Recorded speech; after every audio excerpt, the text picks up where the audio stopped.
Umi, ne var? Rahmet. Akıllı soğulanlar. Akıllı soğulanlar. Ezra ne bir soğulan olur mu mi? Kokan, beş kokan böyle bağlı çıkıyor. O da şu. Sağ ol. Sağ ol.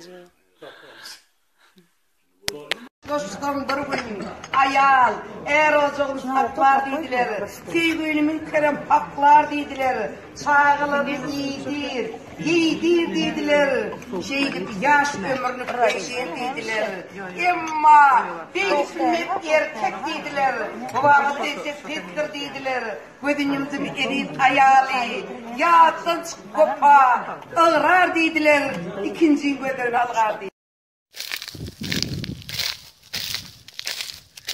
Öňüňki diýen ýa-da nähre? Öňüňki diýen ýa-da nähre?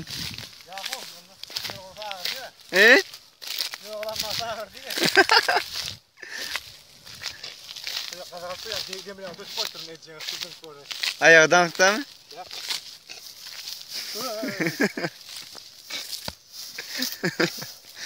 Bu skorda şuna Motoruň skordy aldyrdy.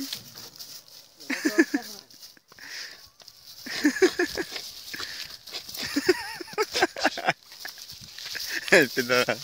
Skoreli be. Ya turban hoşuk mu? Koram.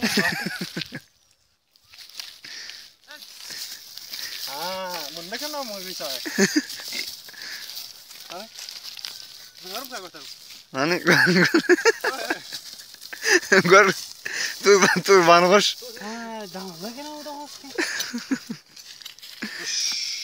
Başın şuna. Gel bak. Mini. Gel. Dur ağda vurdun sen. Gel. Gelemin mi? Koşa kapak. Yıkıldın ayağını duyuyorsun orada mı? Koy.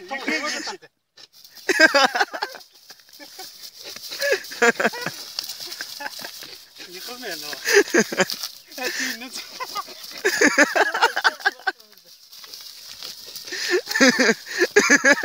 Şeytanım kılıklı oluyor.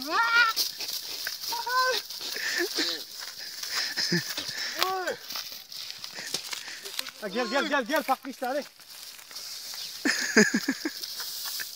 Ötür kayt.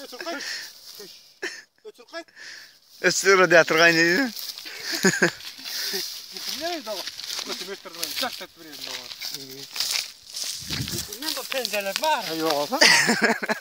Evet, eceniz yok bakıyor. Han! Çeppe! Yok lan!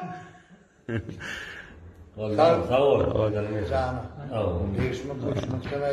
Anso, yo böyle o du tasarruftan gummolat diyene sonra çağlarsa nereye deyip demetti mi neyle ayıttın sonra? Ben de görmedim demeden de yani yok gözüm södiyen. Ayladım gelen oklar. Allah. İstedim de dedim. Normal. Ne boğazım. Gidesim öyle yürüyüşüm. Çağlar bakın ne oldu diye. Kaçıp boğulur. Ağamacım attığını. Kart oynayıp oturdum. Dinler mi o? Yok sizin dinleyen.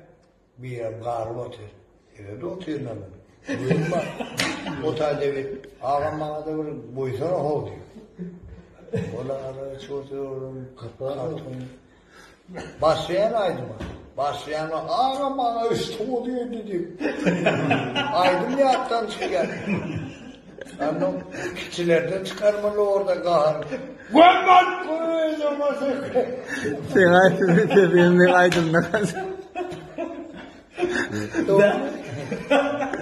Yok lan!